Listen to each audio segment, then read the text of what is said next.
lo ukuthi mina njengomntwana uAfrika Zulu wasoNkweni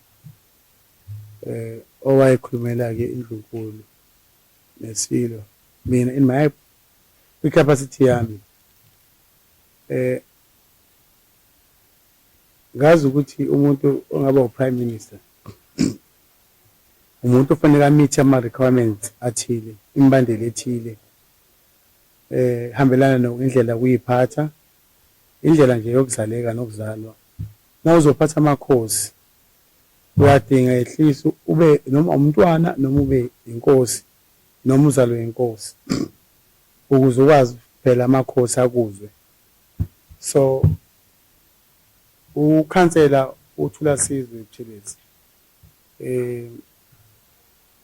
akamithi none of lo criteria lawo ebesibalindele njengesizwe. Okubuhlungu ukuthi ke emaphasage kuyakhulunywa indaba abanye abantu babe khona esandlwane kwafika ikhwama iposition thiwa yakhokhelwa ekseni ongaba kubi nokho uma ukuthi kunjalo ngoba phela when people bet it is alleged and ngeke ugwebe umuntu ngalonto kodwa nje kungaba kuhlungu uma ukuthi ngempela iposition yatholakala ngokuthi le cabinet uyona ethatha inqumo esihlalweni ma ukuthi khona okuncane bakuthola kungaba usizo olukhulu kwaZulu. Ngakho siyathandaza ukuthi ungabi njalo.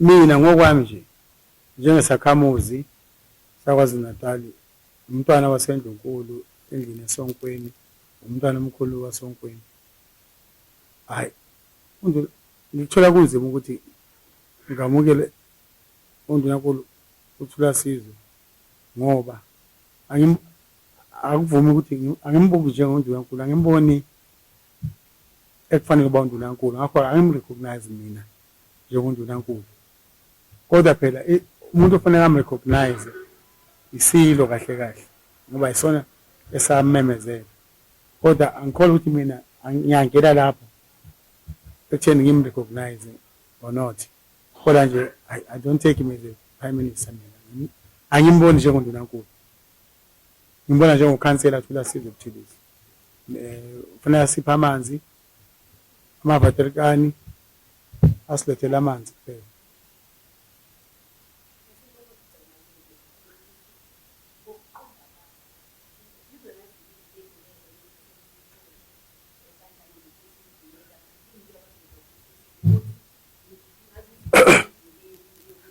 Angisoli nje vele nje evasize sendleleni I think wakhona ama expectations you know now ngena kwi position sungazi ukuthi khona ubani okusupportile kunabantu abakwazi ukuemarka mhlawumbe ethi nangu isilima sethu sokwenza bakubona njengebhawodi the minute ungasafithi laphana beqala bebe ne frustration elibhawodi ukuthi sizonela bese bayaqala ke bengasabeka endlini emathuluzi bekushiya eminyango.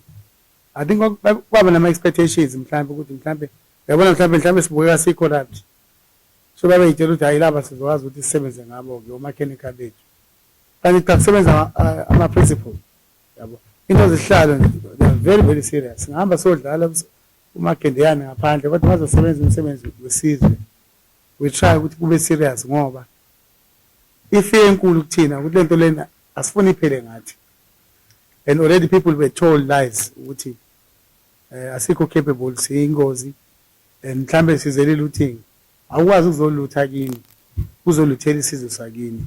So mina I wanted to leave a legacy. That's what my concern ukuthi sakhe legacy sakhe environment ezoba conducive for uhulumeni waKwaZulu Natal amaqembu onke even as a politics ama business bonke bekwazi ukuthi besebenze environment abazokwazi ukustrive kuyona. So ama expectations should ayihlukile mhlambe khona ababethi basideployile sasibale nje abantu abadeployiwe mhlambe kuzoganga mangasayenze kuganga sekune tension ngoba phela baclear laba bantu labo ukuthi yabo bayaphi abafunayo uzosentshwa business yabo nesihlalo yabo manje lokho is not possible nanokuthi nje uhlale kwi position ungcono uqoshwe ungcono uqoshwe kodwa ube right ungahlali endaweni kodwa ungabikho right, ngoba ekugcineni kufanele ukwazi ukulala, and one day kufanele futhi sife. Masifa sofa kanjani? Sife sithi siyaphi kade sixova izinto, yabo, where we kept quiet. Ingakho nje I made this call ukuthi ngikhulume ukuthi no, ngoba akubhalwanga lutho lapha, ngoba bazama ukubhala amanga at some point bahluleka, noma basawapheka ngaze kusa-odiwe izinto zokuqamba amanga. Kodwa ngithe nje ngicacise nje lokho ukuthi cha asisekho.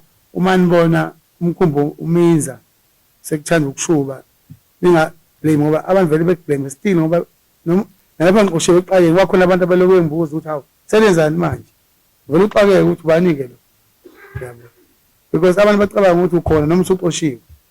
Lana nje ukuthi ngicacise ukuthi cha angisekho, yabo, angisekho futhi angina prime minister, ngoba ngimkhethanga prime minister. I was never consulted, so angisingxenye ngoba ekamele sengixosha nje, yabo, uxosha ngelethe yamanzi. Ingakho ngigrate ngake eZululand awekho amanzi lapha emfulishini kwamayitapela. Hayi impela ukuhamba komntwana kuShiye engwane ikwamayitapela, uyabona, kuvuke ngisho abanye abantwana namhlanje baphethe bonke abantwana manje bashaya u5. Awusomabhizinisi abathile lamakhabhali ayayichaphazela yeluthela. Kushiye nje elotho kunezinye izinto oyibona after certain time ukuthi ayi silimalile la, uyabona. Angithi vele ukubona uma kushona abazali uyaye ukhale kube kuhlungu, uyitshela ukuthi hayi we understand the loss, but i-loss iqala ukuyi-player out. Sekumele ube uDisemba ekhaya, so lelazi ukuthi uya kubani. Suqala manje ube uKhisimusi, iMother's Day, ucabanga ukuthi iMother's Day uma wakho, yabo, bese kuba nabantu abathi hayi ngaba uma wakho babothi isilive. Ubothi okay sekubhedile. Cha ngeke ngikhohlise, igebe lomntwana waphinda ngene is very visible. Yes, and ngikushilo futhi ukuthi mina noma umuntu omzuzu engakhethwanga, mina that was my prime minister. Angithi umuntu uvunyelwe ukuthi abe no president wakhe. Kunabantu abasho ukuthi hayi Prince Africa is my president. Ngingasiyo president, ngihluliwe kuma election, yabo. Nami ngisho njalo ngithi Prince Uzifa is my prime minister. Ngangilindele yena, and nalo disappointment nje vele nje, hey, ngahluleka ukuyifihla nje esandlwane. Even ngafonela inkosi same time ngisuke esandlwane, and ngonyama yathi cha abantu abagwinyitshe, ngathi silo ayi akulula ugwinyitshe, le decision ayikho kahle, ngoba I noticed ukuthi inkosi ngikhathi ihleke esandlwane for the first time akubanga neleyo warmth kubantu ukuthi behleke naye. Wonke umuntu ungabona eshokeka ukuthi sekwenzakaleni. Kodwa nje ngicela nje nazi ukuthi none of this is the king's doing, none of this is king's doing. Ngiyazi ukuthi uyena ubonakala e-announcer, yabo, abona na ring announcer e-boxing, i-program isuke kade ibhaliwe emuva. Ngithi wena u-announcer lokhu osekubhaliwe ngeke ukushintshe. Angim-appoint umntwana.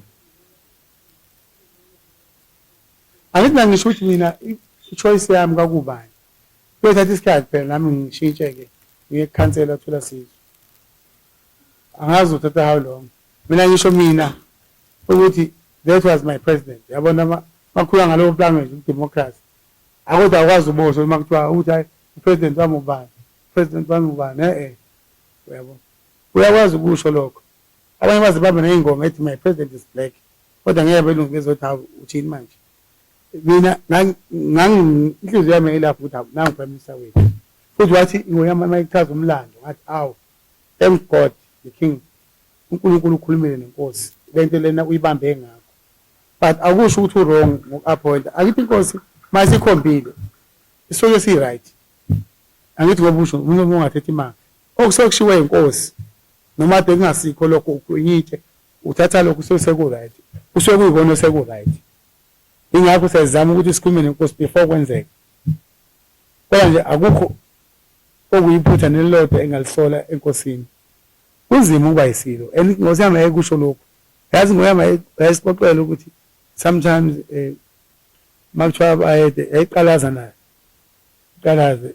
Sometimes ngiyakhumbula futhi lapho yakasukuma naye bayede bathatha mhlawumbe isikhathi ukuthi inkosi nayo ijwayele and zingi inkosi izinto ebhekane nazo njengenkosi akuyona iposition elula uyabo ngoba kufanele kuplease bonke abantu ongenayo ophumayo uyabo so it takes time ukuthi uthole ibalance and eventually izoba right yabo I've got every faith ukuthi nje ifear yami ukuthi le instability chaos ekhona ukuthi what if ngelanga sivuka ekseni we have lost support serious from whether ama-stakeholders ethu njengo-government because government plays a serious role ukusiza emacaleni esilo and they also recognize the king ukuthi izovula iparliament so there is a lot abayicontrolayo eyakha isithunzi sikaZulu ukuthi sibe uZulu because akhona amanye amakhosi waZulu Natal but ngeke uzothiwa lo makhosi lawo ayibiza ngo-King Bongani sebevula iparliament lowo i-honor that even a government has made sure ukuthi bayi-extenda kuyindlula mithi kwibhubesi and we want and we pray ukuthi konke lokho kuqhubeka ngoba we don't want ukuthi ekugcineni one day we wake up to a different environment ngoba kuyoba usizi lodwa uvuka emhlabeni ongenalo ilanga ongeke uphinde unemvula emhlabeni ongenakho ukufa akusenampilo phela umuntu so i-divorce letter emsebenzini the Valentine ungathi unjani umshado wakho uwena nje kunzima ukudescribe because incwadi already tell a different tone but obviously with time I'll sit with the king last time sikhume sandlwane ngimtshela ngeke ngikwazi ukusebenza nokhansela Jelisi wathi noma ke bakuzomela nisebenzisana wathi ngathi mina nomuntu wangithukazile ngivikela wena wathi hayi no ngizozama ukukhuluma naye asho bakhulumile ngoba nansi incwadi ifike impela ngompompo wamanzi waseZululand attached letterhead lapha